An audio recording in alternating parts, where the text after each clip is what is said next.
Hello, and welcome to I'm a Fan of That, a podcast about all things fandom told through objects, stories, and studies, with a bit of silliness along the way. Your hosts on this journey are pop culture writer, journalist, and cosplay expert, Holly Swinyard, and myself, Vivian Asimos, a public anthropologist and pop culture academic with a PhD in religion and popular culture. Join us as we wander down the incredible and intriguing path into fan culture, its history, the people who make it up, and the way that we look at this ever-growing part of our society. Fair warning, we may talk about some adult themes, use some adult language, and possibly get a little bit nerdy about the whole thing. You have been warned.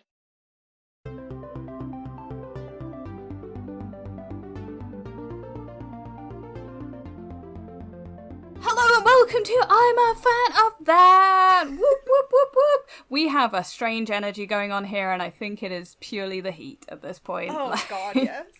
Oh, but it's so much hotter where I am. Yeah, I know. Look, We're gonna complain about it. We don't care. We're hot. Leave us alone, alright? But yeah, we are hot, we though. are. Yeah, we're hot. We have one brain cell between us today. It's working overtime. It's got a little fan going in the back, like trying to keep us going. Excellent. I'm Holly Swinyard. I'm having a nice time today, I think, even though I'm sweating and it's humid and I'm not enjoying that. Still better than it has been. Yeah, I'm Vivian and I'm slowly cooling off my house very, very, very slowly. After we finish this, I'm going to throw all the windows open so that we just let it air in, but I haven't got them open at the moment for the sake of the recording. I know. I do have a fan on me for the sake of my sanity, so hopefully it won't mess with the recording too much. It was one of those where it felt fine in the house, and then as soon as I closed the windows for the recording, I was like, oh, this is not going to be good. Yeah, exactly. Like, I have some downstairs windows open, and when I went downstairs to make a cup of tea, because of course I'm drinking a cup of tea despite how hot it is, I was like, oh, it's much nicer down here. So I'm looking forward to that moment.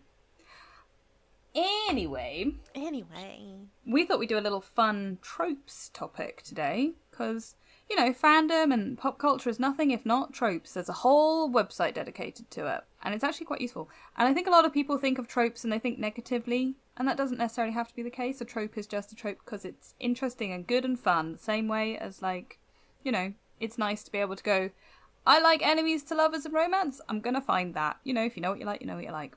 But it doesn't need to be the be-all and end-all of everything. So, yeah, we thought we'd talk about a specific trope, which I'm going to let Vivian say, because I can't really say it. It's not really a trope so much as a thing that happens, but it's connected to the troping of things. Yes. And that is flanderization. Flanderization. Hello, friends. We're talking about flanderization. Anyway, we're talking about flanderization today, and then we'll kind of rope into tropes and kind of what happens with this, because I think it's something that happens in canon spaces as well as fandom spaces, and so yes. I think it will, and sometimes the fandom spaces that impact the canon, which I will talk about as well. So I want to kind of talk about this as a concept, and basically this comes from The Simpsons. And particularly the character of Ned Flanders. Now, if anyone has seen, like, a typical kind of just grab at it episode of The Simpsons, Ned Flanders is the kind of Bible-thumping Christian character. Yeah, it's their neighbor, isn't he? Yes, and he's depicted as, like, a hardcore we'd probably describe him as alt-right Christian these days. Kind of that perspective of, like, the super ultra Christian.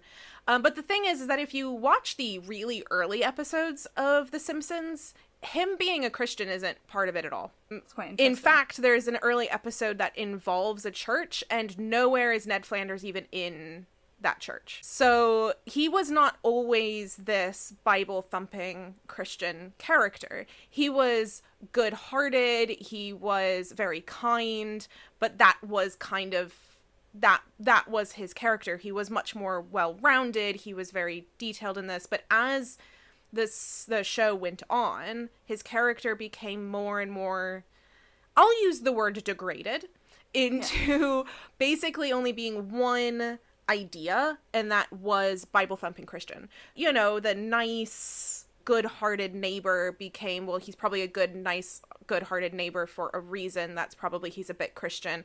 And then everyone's latching onto the fact that he's this Christian character. And then he becomes an ultra-Christian because that's ramped up and then ramped up and then ramped up. And now he's this big Bible-thumping, I'm ultra-Christian character, even though those early episodes wasn't anywhere, he wasn't even in the church. That's not what his character was.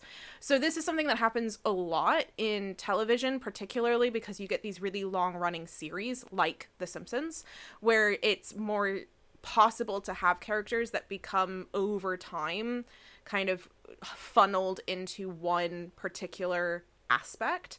But it's not only reserved for this. My example that I'm going to be using a lot today is going to be Stardew Valley.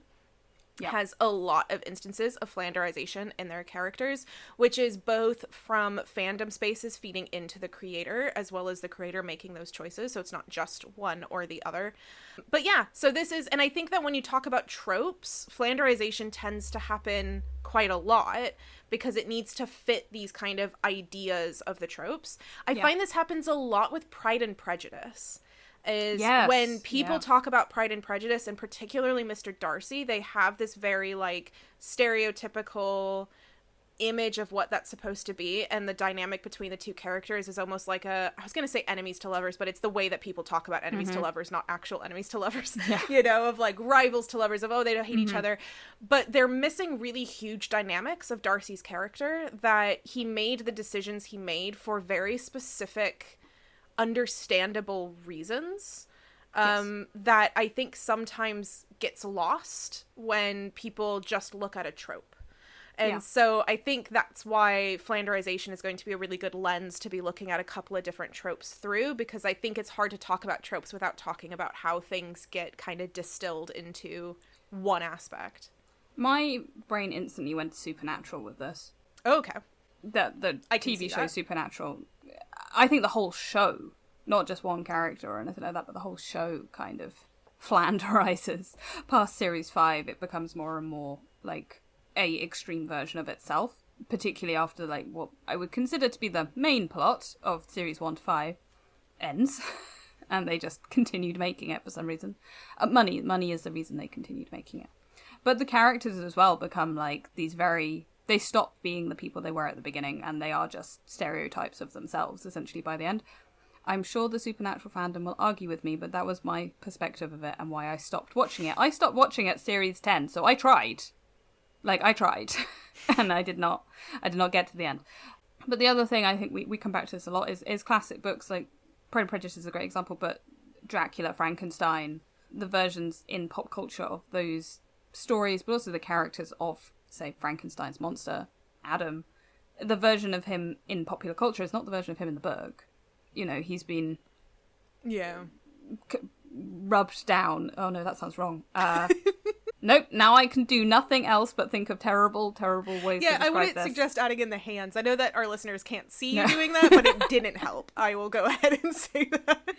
He's just been, I think degraded. He's been distilled. It's kind of the idea of like, well, we want someone to be able to see what we're doing and recognize it immediately as Frankenstein, and so we're going to pick those elements and kind of put those on display, and then the next person is sometimes not using the original material but that version, that's how it kind of can sometimes happen. And I think the version that most people know is the Hammer horror version, which is why they refer to Frankenstein's monster as Frankenstein, or like you get versions called Frankie and all this sort of stuff, even though that's not his name.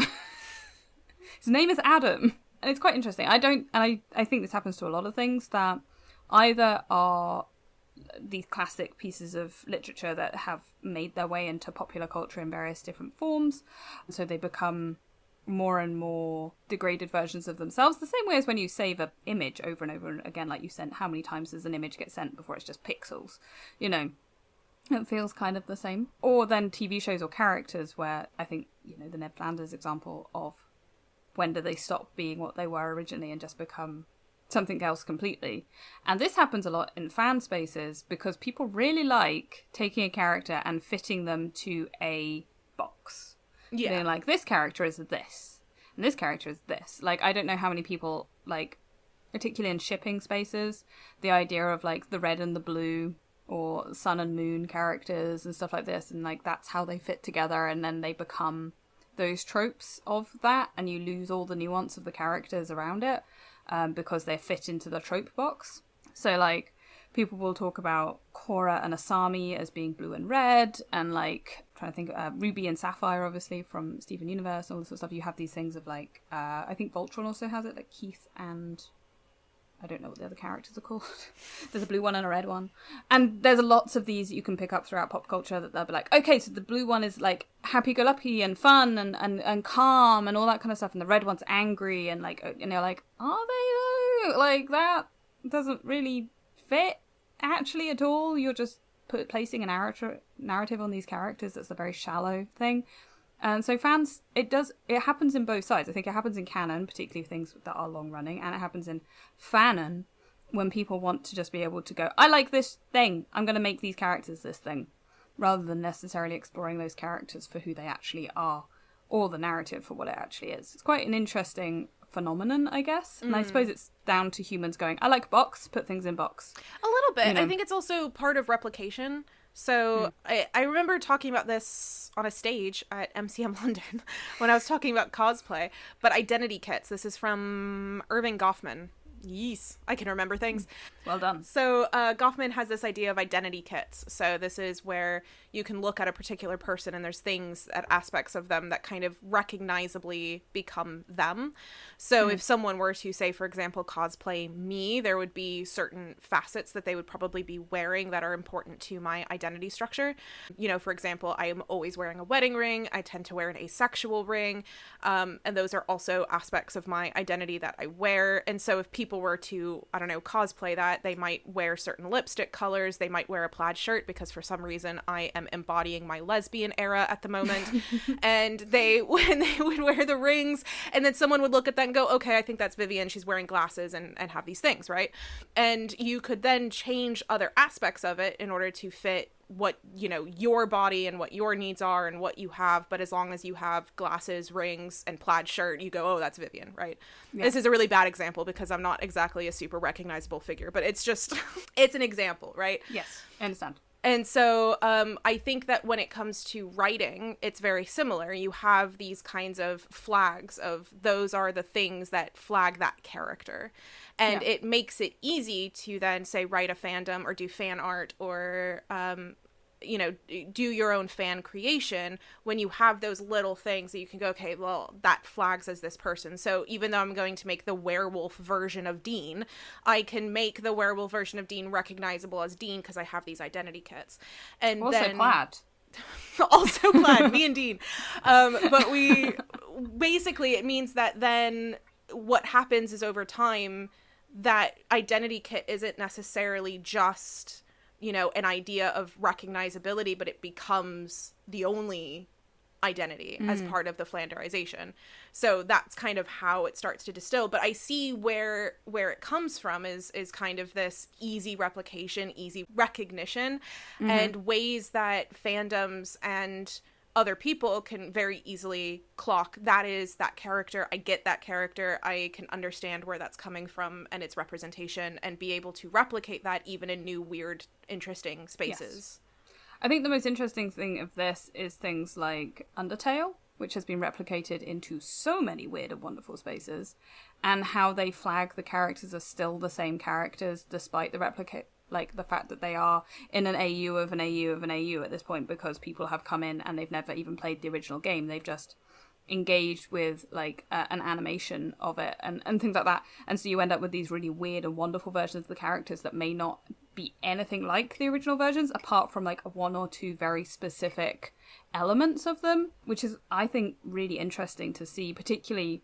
Like, Undertale as a fandom is fascinating because of how much replication, thank you, I can say words, happens. And it's really obvious when you can be like, okay, so Sans is this, and then he's this, and then, like, so he's a skeleton guy, and he's kind of sassy, and he's a bit terrifying, and you see him become more and more just a sassy, scary skeleton guy. Sassy, kind of scary skeletons. You know, and I apologize, Undertale fandom, for being very blasé about this. I'm just using it as a generic example is quite useful. Whereas, like, and I think that happens a lot, particularly for widespread fandoms where people may come in because of things like fan art and stuff, rather than necessarily being a fan of the original thing. Like, a lot of people I know really started watching Our Flag Means Death because they started seeing clips and fan art of it and people talking about it online, rather than necessarily knowing that the show existed, which is, you know, how everyone finds everything. But it meant that there were a lot of people who kind of started doing things around the show before they started watching it because they couldn't get it in their country yet because it wasn't available yet, or they couldn't use a VPN or raise a flag. Pirates. It's a show about pirates, guys. You know, I'm because not they couldn't get saying that that's how I watched Our Flag Means Death, but I will say I embodied the show. Yeah. But for, you know, lots of people couldn't do that, and so they engaged with it before they could watch it, and so you ended up with slightly more, I don't want to say tropey, but, you know, slightly more fan-ish versions of the characters because they hadn't yet watched the show. And you also end up, there's a really weird phenomenon, and this is something that I find fascinating, is people who are fans of things despite never having engaged with the original source material. It's weirdly common, where people will be like, I've seen people drawing this ship or these characters and I love them and I'm going to do it. And then people are like, cool, so what's your favourite part of the show or the game or whatever? And they're like, oh no, I've never watched it, I just like the art. And you're like, okay, I mean, fair enough, but like, that's interesting. And it's not hugely unusual. Like, I've come across that enough times to be like, oh, how interesting. You know, because they've just seen the characters and thought, I like them for whatever reason. I'm not saying it's a bad thing. I just think it's kind of odd to do that and then not choose to go and engage with the original media in some capacity. I mean, I'm not saying go and play a very difficult game or go and watch a movie with like loads of horror in or whatever, but you can engage with it in some way. Video essays or watching other people involved. Or, you know, there's lots of, like I said, as somebody who likes horror but doesn't like horror movies, my way of engaging with horror is through video essays. That doesn't make me less of a fan, guys. But you see what I mean? It's that same kind of idea, and it's quite interesting. It's quite an interesting thing to see that causes that trope replication of characters because they don't necessarily know the source material very well. Yeah. I don't know. It's an interesting conversation around how fans engage with stuff. I was watching a reaction video to the 2005 Pride and Prejudice, the one with Matthew McFadden as Mr. Darcy. But I thought it was really interesting that this was somebody who clearly knew a lot about particularly romance book tropes and was kind of showing where they kind of popped up. And obviously this was before a lot of these tropes were like really, this was the architect of these tropes was Jane Austen. Yes. And so the OG, if you will. But yeah, so she was kind of flagging these where they popped up, and it was the first time I'd heard of these tropes being applied to Jane Austen, because it's something that you hear about primarily around like romantasy and contemporary romance novels, and not necessarily to like books written in the 1800s. And it was just because they are there, I guess, but in a way, to me it felt like it was almost she was very good and did read into a lot of things. I don't want to like take that away from her because it was very good, but I think when she would delve into those tropes, it almost felt like she wasn't understanding sometimes the more depth to the characters. Yeah. And because she kept kind of painting Darcy as this, you know, oh, he's the curmudgeonly one, oh, he's just a bit grumpy. And it's like, well, okay, so the whole thing with Mr. Wickham had literally just happened. Like, he's still dealing with a really, like, traumatized sister who almost had, like, fell from respect and grace because of love, who then was ripped away from, and he thinks that's being replicated in his really good friend. Yeah. So, like, when you have that as the full picture, you go, oh, this all makes sense. And it made sense to Elizabeth once she saw that a whole thing. But before you see it, you think that it's just, oh, he's just a bit of a dick. But that's kind of the point, is that he's not just a dick. Yeah, he has reasons for his attitude. And I think it's because that's been replicated so many times, but without there being reason for the attitude. Like, there's not enough. And the other thing is, if you want to do that, if you want to do a Jane Austen deep dive where you look into tropes, do Northanger Abbey. Which is what she's doing in that. She's making fun of the tropes of Gothic romance, which is very popular at the time, and is absolutely worth, like, looking at her making fun of tropes of what's popular in, the 1800s, which is quite funny. So that's entertaining. I would love to see somebody do a tropes video of Northanger Abbey. I think Jane Austen would really appreciate like, yes, you saw. We'll wait for you to do that one. Yeah. But yeah, it's interesting, isn't it? I think because we get so caught up in these ideas of, you're this character, you fit in this, because so many of these things people have tried to replicate Jane Austen, people have tried to replicate Tolkien, all this sort of stuff, and we've talked about this with Tolkien before, that like high fantasy is not Lord of the Rings. Lord of the Rings is not high fantasy. Lord of the Rings is historical fantasy, technically, and whereas high fantasy swords and sorcery stuff is trying to replicate Lord of the Rings without actually understanding what Tolkien was doing in Lord of the Rings, which was replicating Norse mythology and Celtic mythology, like within a historical context. It's like you've missed part of the work, you know?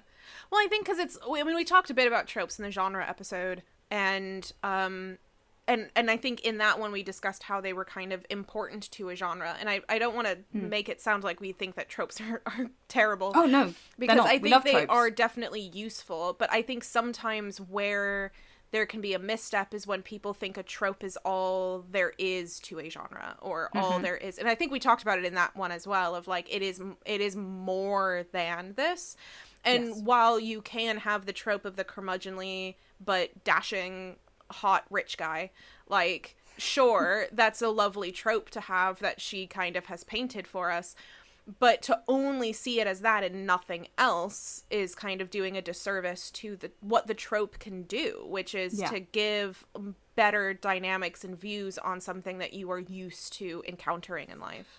And the thing is, a trope is a starting point, I think. It's really useful to be able to go, okay, I want to be able to replicate this kind of idea, and I want to be able to go, I really love really love Tolkien, and I want to do historical fantasy, so how does he do that? And like, oh, the trope is of the king who's yet to come. That's an Arthurian trope and all that kind of thing, right? And you start with that, and then you build them out from it. You don't have to just have that guy. Like, Aragorn as a character, when you actually look into him, is the most guy ever.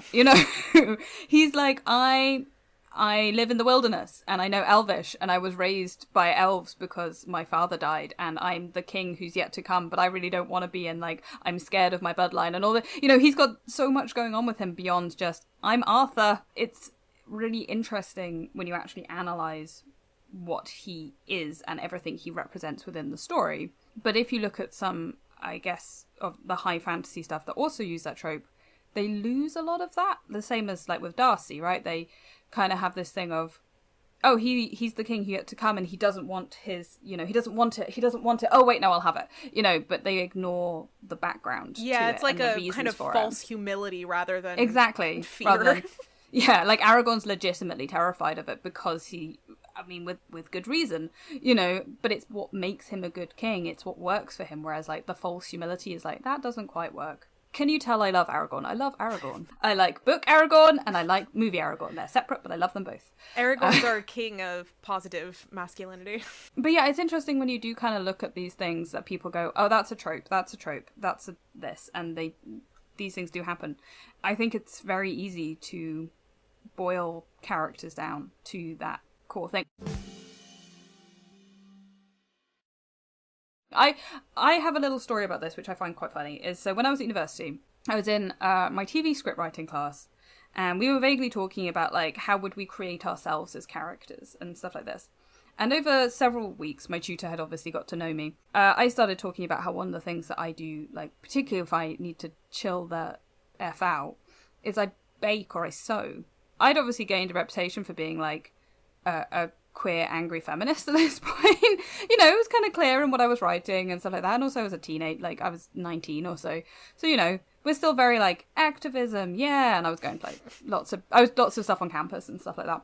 Anyway, so she obviously knew this about me. And then I come out with this thing of, like, yeah, no, I like doing these other things. And she literally turned around and said, if somebody wrote you in a TV show, people wouldn't believe you were real. Because I had too many facets to me. That I was an angry young person and an activist, and I had opinions about the world and all this sort of stuff. But at the same time, I liked really, and I, was actively, openly queer and all this sort of stuff, but I also liked what was considered to be traditionally feminine pastimes. And I turned up in homemade clothes and I baked and all this sort of stuff. And she was like, that character can't exist because people don't believe it. They like to boil people down to these ideas of what you are. And I fundamentally disagree with her. Well, because I don't think that's true. To be fair, I disagree with her on a lot of things in that class. Because I was about to say, I'm sure she really enjoyed having me there. Granted, I don't know if it's a very millennial thing. I haven't done the research of the demographics because it just came up in conversation, surprisingly. But I do know that, like, the idea of people our age being like, I like to bake and knit because it's fun and not because I think women shouldn't have rights, are like, it's a very common like meme of like, I bake because I like good food, not because I don't think women should have rights. Like, that's a very common thing. And obviously this was several years ago because I am years old. And obviously she was, I would say, probably in her mid to late 40s at the time. I don't want to put an age. So she was obviously a generation or two above me. I would say probably more akin to my parents' age. And so she was looking at it from a very different perspective, a very different generational perspective. And millennials weren't, it wasn't as, like, I think a lot of millennials have talked about this online now. Like you said, it's a meme, right? To be like, yeah, no, I like cooking and baking and gardening in a free the earth, everybody has rights, let's enjoy being self-sustaining, rather than a trad wife libertarian way. I think that's quite, but it was a really interesting comment that for her as a writer, and she, you know, she was quite a prolific TV writer and stuff, she was like, if I wrote you down, I'd be told by editors to work something out. And I don't necessarily think that's true anymore in TV. No. I think we have much more nuanced characters. I think they almost kind of prefer when you have a character that's like, you know, the moody goth who then comes out being like, I knitted this rainbow. Like, I think people tend to really enjoy those like moments of typical juxtaposition of different character types being in one human. It makes it feel more real, because you do have those people that exist. They're not all just like, I only live as a moody goth all the time and no other mood shall ever enter my brain. Like, that's just not how people are. I've always remembered it as well as that thing of like, when people go, this is so out of character for a character in a book, whatever, and I'm like, cool, have you ever met humans? Because they very frequently do things that you would consider out of character. Humans do very random stuff a lot of the time. We aren't like necessarily going to do the same. You could probably predict, 9 times out of 10 that a person's going to do a certain thing, but that doesn't necessarily mean they always will. But I find it interesting that in books, when that happens, people find it unbelievable, because it's like, but they wouldn't do that. I'm like, but they did. And sometimes that happens, that people will do the thing you aren't expecting them to do. And this is why watching reality TV is a really great study of anthropology. But we'll save that for a different time. What I find interesting in terms of Stardew Valley is that the way, because basically Stardew Valley came out originally in 2015? 2016? Do I need to look this up? I will check. I just wrote about this. I've got a video essay about Stardew Valley's religion up if people are interested. Ooh. 2016. There we go. Gosh, it's nearly 10 years old. Yeah. And I've been playing it for 10 years. So when it first came out, it's one of those games where, Concerned Ape is constantly putting out new content and new growth and kind of changing things and developing things as it goes on. It was in early access for quite a few years before it was technically out of early access. Like, we only just got a 1.6. Like, we're not even at 2.0 kind of update numbers. So, like, it's kind of one of those games. And what has been really fascinating is I've been playing the game since it was only on PC in early access in 2016. I used to play it. I used to play it in my college's middle common room.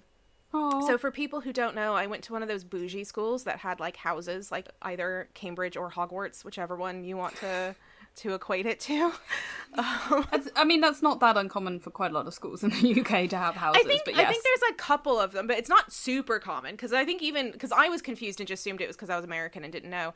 And then a load of British people were like all excited that they got to go to a place that had colleges. I suppose it depends on whether you go, like, because I went to the local comp, so we didn't have houses. My school now does have houses because they're trying to be posh.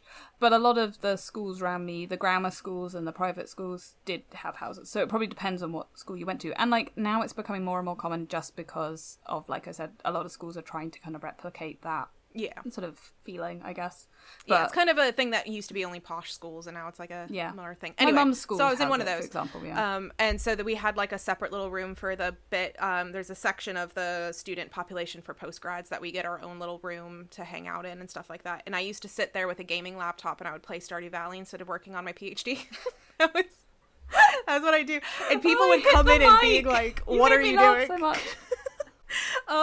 And I think it's only made better by the fact that my PhD was on the internet, and so it just like it was like I was such a joke student to I think the vast majority of people that I went to school with. That especially in like the college, because it's all mixed. It's not just like religion people or media people or anything like that. It's like there were people getting like PhDs in astrophysics that I was hanging out with, and I'm like, I'm playing Stardew Valley, and then later I'm gonna read a Reddit thread and analyze it. Like that was. Oh my god! But that's anyway. that's what. If I go and do a master's, it's going to be like that, and people are going to be like, "What the fuck?" And I'm going to be like, it sets you up for great disappointment once you leave with your degree. But it is. I highly suggest it for those few years. It is the best few years. Oh my god! Stop tempting me back into university. I don't have any money. Anyway, we were talking about Stardew Valley. I'll probably cut some of that. Yeah. Anyway, so I was playing Stardew Valley really early, and what's really fascinating is what happened to the characters between 2016 to playing now. Is that quite a few of the characters, if not all of them, I'd have to really study each one in order to know. But they have all had a level of flanderization happen to them. And to varying degrees. And I think sometimes when it has happened to some of the characters, it feels way more problematic than with others. And I wanted to talk a little bit about, I mean, some people might get really mad, but I don't care, is that there's only 2 characters of color that are in Stardew Valley. I mean, there's only like 12 characters, so it's not like it's that big of a deal, but there are 2. One of them is Demetrius, who is black, and then his daughter, who is half black, half white, that he had with Robin, who's the carpenter. And so she's kind of drawn more brown, and he's drawn quite dark. And these are the 2 that I think have received the worst flanderization. And I don't know if that's also because they are the 2 people of color that I see it as the worst flanderization, but I think often it is to the detriment of people understanding them as characters and therefore not liking them, and therefore the characters that people most dislike are the people of color. And I think there's a double aspect to Demetrius, which is that Demetrius is often depicted as if he has autism. And in the early levels of this, I think it was kind of something that was slightly hinted at, but not really delved into massively. And so it was kind of just this aspect of his character is he's this scientist who has a bit of autism, and so therefore kind of struggles to understand things sometimes, but is very kind and loving and really cares about his daughter and about his family more generally, and has this kind of dynamic personality. And then in the way that he is now, he is a logical scientist who doesn't understand really basic things. And it's a really poor representation of Black people, but it's also a really poor representation of autism. And one of the ones that I really struggle with is, so they have this really cute thing of every Friday, quite a lot of the townsfolk all go to the pub. And you get the kids kind of are off playing. I say kids, they're probably in their 20s or something, but they're playing pool. And then you've got some people that are just sat around different tables together, so it looks like they're all kind of chatting. And Demetrius and his wife Robin always show up every Friday and they dance together. And I always thought it was such a cute, like, date night thing that you would do with your partner that you love, of let's go to the pub and we dance together to the jukebox and we drink and then we go home and that's what we do. And there's scenes where he talks about how he doesn't understand why people dance. What? So this has been a new addition to the dialogue to demonstrate, I guess, his super flanderization into logic-minded scientist of what's the point of dancing, when he goes every Friday to the pub to dance with his wife. Yeah, that's really weird. It doesn't... That just feels weird. It's one of those things where it feels really out of place when you're just kind of looking at it, as especially when you've known before, and then it kind of gets added into this really weird dynamic. But to me, it kind of paints this picture of like, well, he's the super logical scientist. So what's the logic of dancing? Why do humans do that? You know, it's that kind of a thing. But it ends up kind of painting him as almost like he doesn't really care about this really sweet, regular habit of date night that he does with his wife. Yeah.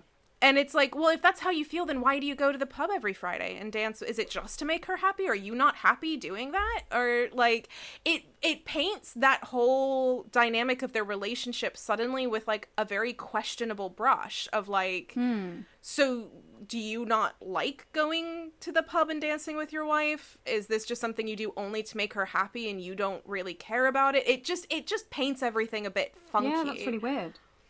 I mean, because I've seen this happen in various aspects, particularly, interestingly, in live play Dungeons & Dragons games, or tabletop role-playing games in general. There's a couple of instances, I won't necessarily name the shows because I don't think that's fair, where this has happened with, particularly, again, characters of colour, where they have been boiled down to tropes, and the dynamic of them with the other characters, but also their backstories and all this sort of stuff has been ignored in favour of placing a trope on them, particularly women of colour, and even more so when they're played by women of colour, I've noticed. And this hasn't happened just once, this is not a one-time thing, this has happened on multiple occasions where I've seen this happen in shows, where the fan base have, and often where the fan base is predominantly white, have ended up treating these characters as tropes. And I don't necessarily think that's because people are bad. I think it's because they're not thinking. I think it's because they're doing fandom together and they're not being critical of why, in the same kind of way, why you're not being critical of the conversations you're having around that character, why you're having it around that character. You're just being like, oh my god, mummy, step on me. And it's like, oh, that feels bad. What? Why? Why are you doing that? You know, and it's kind of interesting to see that happen repetitively, and that the fact that it does often happen, I would say very often happen to characters of colour, that they get boiled down to these very specific tropes and these very specific ways of thinking about them. And it's interesting that Stardew Valley, given that it has a single creator at the head who can do whatever he wants, has done that, given that that's clearly not where he started. I don't know how much of it is because that's essentially what the fandom has done. Because this is, I mean, as we said, it's 10 years. It's 10 years of time of developing it that it's been out. That people have been playing it and loving it. It was like an instant overnight blow up. Like, people grabbed onto it so quickly. And I could imagine that maybe you would therefore see fan art. You would see engagements. You would see people talking about it. You would read, I don't know if he would read, like, fan writings and stuff like that about it, but he might. And so then you see this kind of Flanderization of it, and then you go, oh, well, they like the fact that Demetrius is this illogical scientist. I'm going to make that more obvious when I update his dialogue. Oh, this person's the artist. I'm going to make that a little bit more of like the trope when we edit the dialogue. And it's just one of those, because they're not the only ones that received this. There's quite a few of them that did, and I think the worst of it for me has also been Shane, who struggles with depression and addiction issues. And I think his story is one of the most realistic depictions of addiction that I have seen, in the sense that, and depression most particularly, which is that depression isn't healed. So if you do his romance arc and you marry him, when you finished everything, he is now clean and sober and trying to get better. But even when you are married to him, he has quote unquote bad days, which he gets really grumpy and he's very despondent and he doesn't want to talk to you. And that's what depression is. Like, you don't heal depression with magic love. Like, it's just not a thing that happens in reality. And I really love the fact that that is there. The problem is that when it becomes his only characterization is the fact that he is an alcoholic depressive, that it's like, okay, well, but what else is there about him? I think it's a trap that a lot of writers fall into sometimes, particularly when you're doing something commercial, where it's making money and all that kind of stuff, and I'm not necessarily talking about things that have necessarily even been released. You know, you might be writing something and thinking about how you're going to put it out, a TV show, a podcast, all this sort of stuff, and you might be thinking about how to represent certain characters, and a lot of the advice from Editorial on High or other writers even is to make sure that the character's really defined. That's something that I think a lot of people fall into the trap of defined character, meaning they are this, and they are this, and they are this. And that's not necessarily what it means. What it means is making sure that you are clear in your definition of the character. Like, who are they, what do they do, and what do you know about them? And make sure that's clear. And I think those are two very different things. And I think that maybe these watered down versions of characters and the way that fandom waters down characters is because of that thing of like, well, I know this character and they are defined as these parameters. And we see it over and over again. We've come full circle. We're back at the beginning. I'm very interested by that in Stardew Valley. I find that fascinating. And it kind of says to me that you should engage with your fans. That sounds awful. You should be nice to your fans. But like as a writer, as a creator, it's kind of maybe worth not necessarily engaging too much with the creative output of your fans so that you don't get too overwhelmed by it. Like I know that certain writers quite a lot of writers won't ever engage with like fanfic and things like that for various different reasons, and part of it I think is to do with not seeing the characters too heavily changed. Then again, certain writers who won't be named make TV shows about their characters, and then those TV shows become complete flanderizations of those characters in their second series because the fans wanted a certain thing and you wanted money. And then, you know, people found out you were terrible. If anybody is really interested in Stardew Valley deep dives on different characters, there's a YouTuber that's doing like multi-hour long deep dives into, I think, all the romanceables, and then has also done a couple of extras on the side called Fiona Sangster. And I think she's now done most of them. She's doing a multi-part series on Shane. So there's amazing. But if anyone's interested, because she also gets into some of the flanderization of some of the characters and stuff like that. So particularly in regards to bisexuality as well. Oh, interesting. Right, it feels like a lovely place to stop. We've come full circle. We've talked about it. I've enjoyed this conversation. I feel like we've touched base with so many different tropes. Yeah. I mean, there's obviously so much, because I think one of the things that we haven't talked on, and maybe we'll save it for a Patreon in the off-season, is what happens when the flanderization isn't on character but on plot. You kind of hinted to this with Supernatural, but I definitely think that's something that also happens quite often. Oh, yeah, for certain. But we will get to that. That'll be a future. If you want to hear about that, go tell us that you're interested so we do it for the Patreon. Yeah, and then you tell us that by going to Patreon. Yep. And joining for £1 a month, or on the other tiers, which are nice too. I think, do we have £5? We have £5. I think it's only 1 in 5. Yeah. I don't think so we nice have more and than easy. that. Easy. So yeah. No. There's lots of things on Patreon, extra bonus episodes from between the series, which are accessible to you. Q&As we'll be doing, like we said, shouting out at us what you'd like to hear. We have a Discord. There's loads going on over there. It's very exciting. Yeah. So, yeah. Thank you guys for listening. This was a little bit of a ramble, I think, but it was a nice ramble. Yeah, I think it was more or less on topic ramble. Unusual for us, to be honest. Aside from me going on about my PhD for a while, but I'll probably cut some of that. What? And we love hearing about your PhD. Stories from university. That's an episode. I have many, many years of it. Yeah. Thank you guys for listening and supporting us and your continued support. Please remember to share, like, subscribe. Reviews are very helpful. We do appreciate the reviews, whether that's on Spotify, Apple, comments on YouTube. All of it is very helpful to us, and we love hearing from you. So get on it. Yeah. Say hi. Somebody reviewed us on Pocket Casts, and I saw that because I also use Pocket Casts. So thank you, whoever you are. And we will see you or you will hear us, I think, which is what I say at the end of every episode. You will hear us next time. So, bye! Bye!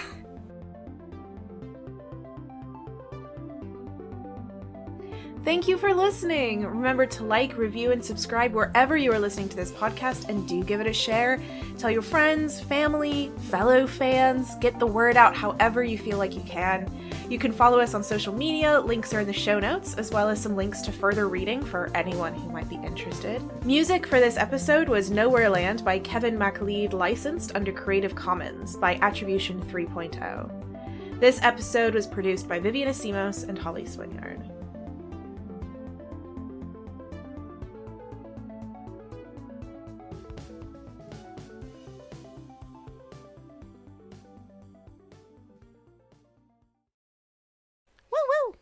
Woo! Let's go! Should I do this one? Or are you pumped? I don't know. I'm happy either way.